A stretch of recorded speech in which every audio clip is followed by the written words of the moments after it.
നമ്മൾ നോക്കാൻ പോകുന്നത് ലൈഫ് സ്പാൻ ഡെവലപ്മെൻറ്റിൻ്റെ concept of life span development unit 1 ആണത്. ഇതിലെ പ്രധാനപ്പെട്ട ക്വസ്റ്റ്യൻസ് ആണ് നോക്കുന്നത്. ഒന്നാമത് ഉള്ള ക്വസ്റ്റ്യൻ എന്ന് പറഞ്ഞാൽ കൺസെപ്റ്റ് ഓഫ് ഡെവലപ്മെൻറ്റ് വരുന്നുണ്ട്.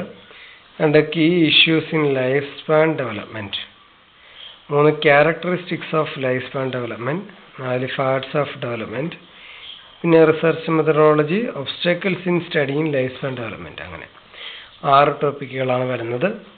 അപ്പം ഈ ഒരു പാഠഭാഗത്തുനിന്ന് ഈ 6 ടോപ്പിക്കുകളും പൊതുവെ ചോദിച്ച് കാണുന്ന കാര്യങ്ങളാണ്.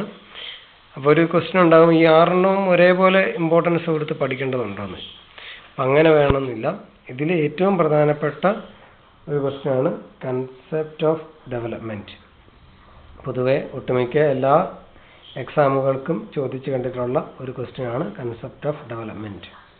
അപ്പോൾ അതും പ്ലസ് കൺസെപ്റ്റ് ഓഫ് ഡെവലപ്മെൻറ്റും പ്ലസ് വേറെ എന്തെങ്കിലുമായിട്ടായിരിക്കും.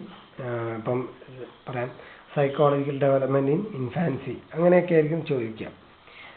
അപ്പം ഇത് ഏറ്റവും അധികം ഇമ്പോർട്ടൻ്റ് ആയിട്ടുള്ള ഒരു ചോദ്യമാണ്, പഠിക്കാനും എളുപ്പമായിട്ടുള്ളൊരു ഏരിയയും കൂടിയാണ്.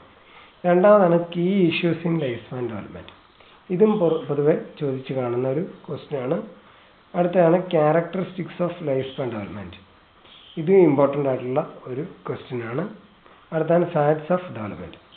ഇങ്ങനെ 4 ടോപ്പിക്കുകളാണ് ഈ ഒരു ഭാഗത്തുനിന്ന് ഏറ്റവും അധികം ഇമ്പോർട്ടൻ്റ് ആയിട്ട് വരുന്നത്. ബാക്കി 2 നിങ്ങൾക്ക് സമയമുണ്ടെങ്കിൽ പഠിക്കുക, നോക്കി വെക്കുക. ചിലപ്പോഴാണെങ്കിൽ ചോദിക്കാനായിട്ടുള്ള സാധ്യതയുണ്ട്. ഓക്കെ, നമുക്ക് ഒന്നാമത്തെ ഭാഗത്തിലേക്ക് പോകാം. Concept of development. Concept of development എന്ന് പറഞ്ഞാൽ ഡെവലപ്മെൻറ്റ് എപ്പോഴാണ് സംഭവിക്കുന്നത്? നമ്മുടെ കൺസെപ്ഷൻ ടു ഡെത്ത് വരെയുള്ള ഏരിയയിൽ ഉണ്ടാവുന്ന ചേഞ്ചസുകളെയാണ് നമ്മൾ ലൈഫ് സ്പാൻ ഡെവലപ്മെൻറ്റ് എന്നുകൊണ്ട് ഉദ്ദേശിക്കുന്നത്. Development is A multi faceted growth എന്ന് പറഞ്ഞാൽ അവിടെ ഗ്രോത്ത് സംഭവിക്കുന്നത് പല ഏരിയകളിൽ നടക്കുന്നുണ്ട് എന്നാണ് ഇതുകൊണ്ട് ഉദ്ദേശിക്കുന്നത്. ഇപ്പം ഈ ലൈഫ് സ്പാൻ ഡെവലപ്മെൻറ്റ് എന്ന് പറയുന്ന ഒരു സയൻറ്റിഫിക് സ്റ്റഡിയാണ്. എന്താണത് അണ്ടർസ്റ്റാൻഡ് ചെയ്യുന്നത്? How and why people change over time എന്നതാണ് ഈ സയൻറ്റിഫിക് സ്റ്റഡിയിലൂടെ നമ്മൾ ഉദ്ദേശിക്കുന്നത്. പിന്നെന്താണ് ഇതിനകത്ത് വരുന്ന ടോപ്പിക്കുകൾ? മോട്ടോർ സ്കില്ല് മുതൽ സൈക്കോ ഫിസിയോളജിക്കൽ പ്രോസസ്സ് വരെയുള്ള ടോപ്പിക്കുകൾ ഈ ലൈഫ് സ്പാൻ ഡെവലപ്മെൻറ്റിനകത്ത് വരുന്നുണ്ട്. ഇതാണ് ഒരു ഡെഫിനിഷനും അതിൻ്റെ കൂടെ തന്നെ എഴുതാൻ വേണ്ടി പറ്റുന്ന ഒരു കാര്യമായിട്ട് വരുന്നത്. അടുത്താണ് നേച്ചർ ഓഫ് ഡെവലപ്മെൻറ്റ്. നമ്മുടെ ഹ്യൂമൻ ഡെവലപ്മെൻറ്റിൻ്റെ നേച്ചർ എന്താണെന്നാണ് ചോദിക്കുന്നത്. ഹ്യൂമൻ ഡെവലപ്മെൻറ്റിന് ഉറപ്പായിട്ടും ഒരു പാറ്റേൺ ഉണ്ട്, ആ ചേഞ്ചസിന് ഒരു പാറ്റേൺ ഉണ്ട്. ഓക്കെ, ഒന്നാമത് നമ്മൾ നോക്കേണ്ട കാര്യം എന്ന് പറഞ്ഞാൽ ചേഞ്ചസ് നടക്കുന്നത് ക്വാണ്ടിറ്റേറ്റീവ്ലി നടക്കുന്നുണ്ട്, ക്വാളിറ്റേറ്റീവ്ലി നടക്കുന്നുണ്ട്. ഇപ്പം ഗ്രോത്ത് നമ്മൾ എടുക്കുകയാണെങ്കിൽ പ്രധാനമായിട്ടും ക്വാണ്ടിറ്റേറ്റീവ് ആയിട്ടാണ് നടക്കുന്നത്. ക്വാണ്ടിറ്റേറ്റീവ് എന്ന് പറയുന്നത് നമുക്ക് അളക്കാൻ പറ്റുന്നത്, മെഷർ ചെയ്യാൻ പറ്റുന്ന കാര്യങ്ങളെയാണ് നമ്മൾ ക്വാണ്ടിറ്റേറ്റീവ് എന്ന് പറയുന്നത്. ഇപ്പോൾ ഹൈറ്റ്, വെയിറ്റ് ഇതൊക്കെ നമുക്ക് അളക്കാനായിട്ട് പറ്റും. ക്വാളിറ്റേറ്റീവ് ആയിട്ടുള്ള ചേഞ്ചസും ഉണ്ടാകുന്നുണ്ട്. ഇപ്പോൾ പേഴ്സണാലിറ്റിയുടെ കാര്യത്തിൽ ചേഞ്ച്, ലാംഗ്വേജ് അക്വിസിഷൻ ഉണ്ടാകുന്നു. ഇതൊക്കെ തന്നെ ചേഞ്ചാണ്. പക്ഷെ നമുക്കതങ്ങനെ കൃത്യമായിട്ട് നമുക്ക് അളക്കാനായിട്ട് പറ്റും. ഇപ്പോൾ ലാംഗ്വേജ് എത്രത്തോളം പഠിച്ചു എന്നുള്ളത് നമുക്ക് അളക്കാനായിട്ട് എങ്ങനെ പറ്റുന്നില്ല, പറ്റില്ല. നിരന്തരം സംഭവിച്ചുകൊണ്ടിരിക്കുന്ന ഡെവലപ്മെൻ്റ് ആണ്. അപ്പം ഈ ക്വാളിറ്റേറ്റീവ് ചേഞ്ച് എപ്പോഴും എഴുതുമ്പോൾ പ്രധാനമായിട്ട് 2 കാര്യങ്ങളും കൂടെ ഓർക്കണം. ഒന്ന് പ്രോഗ്രസ്സും മറ്റേത് മെച്യൂരിറ്റി. അതായത് qualitative change leads to progress. അതോടൊപ്പം തന്നെ ആ പ്രോഗ്രസ് എങ്ങോട്ടാണ് ലീഡ് ചെയ്യുന്നത്? ഒരു മെച്യൂരിറ്റിയിലേക്കായിരിക്കും ലീഡ് ചെയ്യുന്നത്. ഓക്കെ, ഇനി നമ്മുടെ ഈ ഡെവലപ്മെൻറ്റിൻ്റെ ചില ഏരിയാസാണ് പറയുന്നത്. ഒന്ന് ബയോളജിക്കൽ ആൻഡ് ഫിസിക്കൽ ആസ്പെക്ട്സ് ഉണ്ട്. അതെന്ന് പറയുന്നത് നമ്മുടെ മോട്ടോർ സ്കില്ല്, ഫിസിക്കലായിട്ടുള്ള ചേഞ്ചസ് ഇതൊക്കെ വരുന്നതാണ് അതിനകത്ത്. പിന്നെ കൊഗ്നിറ്റീവ് ആയിട്ടുള്ള ആസ്പെക്ട്സ് ഉണ്ട്. ഇപ്പം നമ്മുടെ problem solving, morality, concept understanding, language acquisition ഇതിലൊക്കെ ഉണ്ടാകുന്ന മാറ്റങ്ങളാണ് കൊഗ്നിറ്റീവ് ആസ്പെക്ട്സിനകത്ത് വരുന്നത്. പിന്നെ അടുത്താണ് സോഷ്യൽ ആസ്പെക്ട്സ്. ഇപ്പം നമ്മുടെ emotion, personality, social interaction, self concept, identity formation ഇതൊക്കെയാണ് സോഷ്യൽ ആസ്പെക്ട്സിനകത്ത് വരുന്നത്. അപ്പം ഇങ്ങനെയുള്ള ആസ്പെക്ട്സുകളും ഈ ഒരു ഡെവലപ്മെൻറ്റിനകത്ത് പലതരത്തിലുള്ള ആസ്പെക്ട്സിനകത്തും ഡെവലപ്മെൻറ്റ് ബാധകമാണ്, അല്ലെങ്കിൽ അവിടെയും ഡെവലപ്മെൻറ്റ് നടക്കുന്നുണ്ട്. ഓക്കെ, ഇനി ഗോൾസ് ഓഫ് ഡെവലപ്മെൻ്റ് ആണ്. ഡെവലപ്മെൻറ്റിന് അപ്പം ഗോൾസ് നിങ്ങൾ എഴുതുമ്പോൾ 2 തരം ഗോൾസ് ഉണ്ടെന്ന് എഴുതുക. ഒന്ന് അഡാപ്റ്റീവ് ഗോൾസും 2 സെൽഫ് ആക്ച്വലൈസേഷൻ ഗോൾസും എന്നും പറയുന്നു.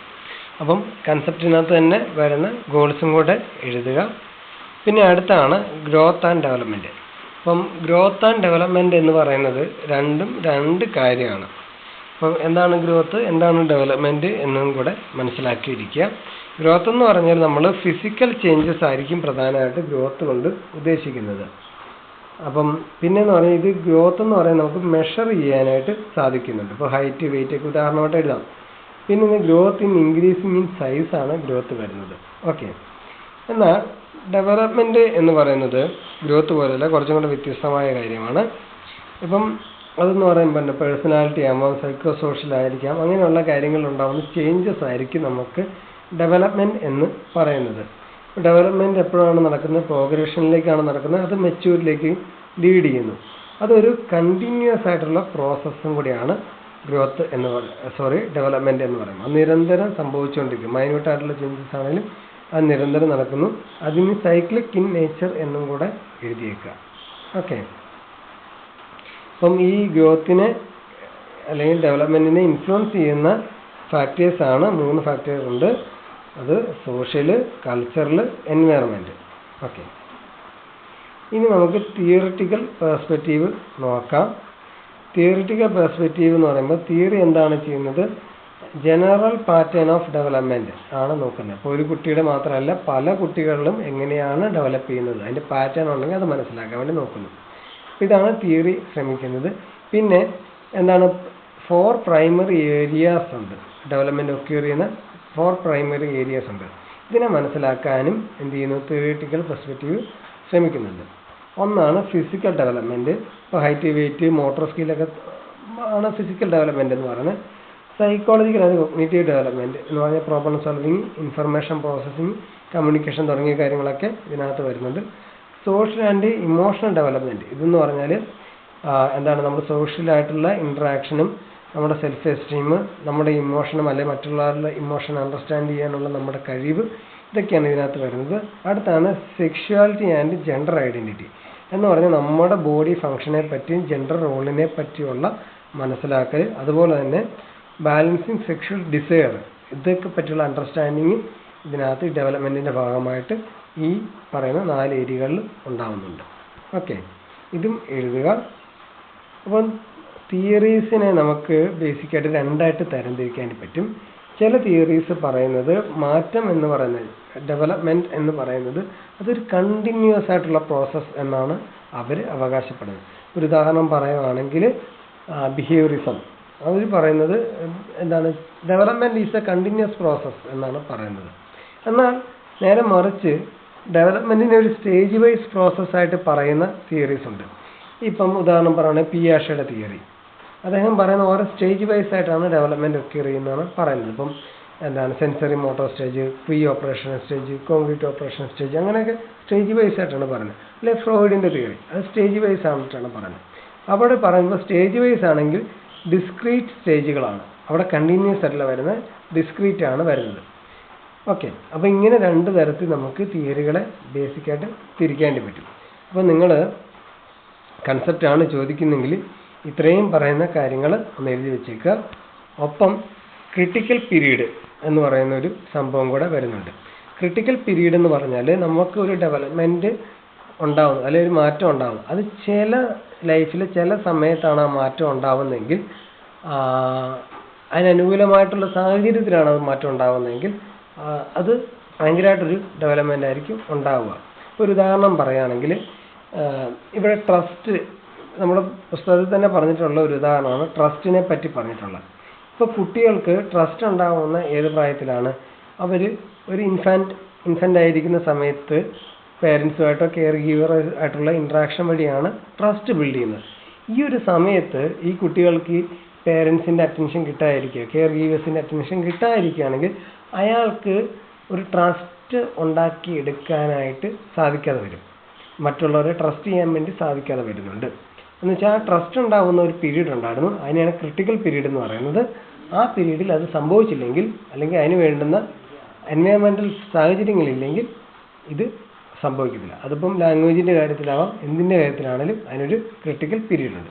ഈ ഒരു കൺസെപ്റ്റും കൂടെ ഒന്ന് എഴുതിയേക്കുക. ഓക്കെ, ഇത്രയാണ് കൺസെപ്റ്റിനകത്ത് വരുന്ന കാര്യങ്ങൾ. അപ്പം പിന്നെ 4 ഇൻട്രാക്റ്റീവ് ഫോഴ്സസ് കൂടെ ഉണ്ട്. 4 ഇൻട്രാക്റ്റീവ് ഫോഴ്സസ് എന്ന് ഉദ്ദേശിക്കുന്നത് നമ്മുടെ ഡെവലപ്മെൻറ്റിനെ സാധ്യമാക്കുന്നത് 4 തരത്തിലുള്ള ഫാക്ടേഴ്സിൻ്റെ ഇൻട്രാക്ഷൻ വഴിയാണ്. അതിലൊന്നാണ് biological factors force. Okay, biological force, psychological force, socio cultural force, life cycle force. ഇപ്പം എന്ന് പറഞ്ഞാൽ ബയോളജിക്കൽ ഫോഴ്സ് അറിയാമല്ലോ, ജനറ്റിക്കും ഹെൽത്തൊക്കെ വരുന്ന കാര്യങ്ങളാണ് ഈ ബയോളജിക്കൽ ഫോഴ്സിനകത്ത് വരുന്നത്. സൈക്കോളജിക്കൽ ഫോഴ്സ് എന്ന് പറഞ്ഞാൽ പെർസെപ്ഷൻ, കൊഗ്നിഷൻ, ഇമോഷൻ, പേഴ്സണാലിറ്റി, അതിനകത്തൊക്കെ വരുന്ന ചേഞ്ചസ്, ഇൻ്റലിജൻസ്, അതൊക്കെയാണ് അതിനകത്ത് വരുന്ന കാര്യങ്ങൾ. സോഷ്യോ കൾച്ചറൽ ഫോഴ്സ് എന്ന് പറയുമ്പോൾ ഇൻ്റർപേഴ്സണൽ റിലേഷൻഷിപ്പാണ്, അല്ലെങ്കിൽ സൊസൈറ്റി നോംസ്, നമ്മുടെ ഫാമിലിക്കകത്തുള്ള ബന്ധങ്ങൾ, പിയർ ഗ്രൂപ്പ് ഇൻട്രാക്ഷന്, ഇതൊക്കെയല്ല നമ്മുടെ ഇപ്പോൾ പോവർട്ടി, നമ്മുടെ വീട്ടിലെ പോവർട്ടി, ഇതൊക്കെ തന്നെ നമ്മുടെ ലൈഫിനെ അല്ലെങ്കിൽ നമ്മുടെ ഡെവലപ്മെൻറ്റിനെ ബാധിക്കുന്ന കാര്യങ്ങളാണ്. പിന്നെ ലൈഫ് സൈക്കിൾ ഫോഴ്സ് എന്ന് പറഞ്ഞാൽ അതായത് നമ്മൾക്ക് ഒരു ഇവൻ്റ് ഉണ്ടാകുന്നു, അത് പല ഏജിലുള്ള ആൾക്കാരെയും പല തോതിലായിരിക്കും സെയിം ഇവൻ്റ് തന്നെ ഇൻഫ്ലുവൻസ് ചെയ്യുന്നത്, ആണ് ലൈഫ് സൈക്കിൾ ഫോഴ്സ് എന്ന് പറയുന്നത്. ഓക്കെ, അപ്പോൾ ഇത്രയാണ് ഈ ഒരു ഇതിനകത്ത് കൺസെപ്റ്റ് ഓഫ് ഡെവലപ്മെൻറ്റിനകത്ത് വരുന്ന കാര്യങ്ങൾ.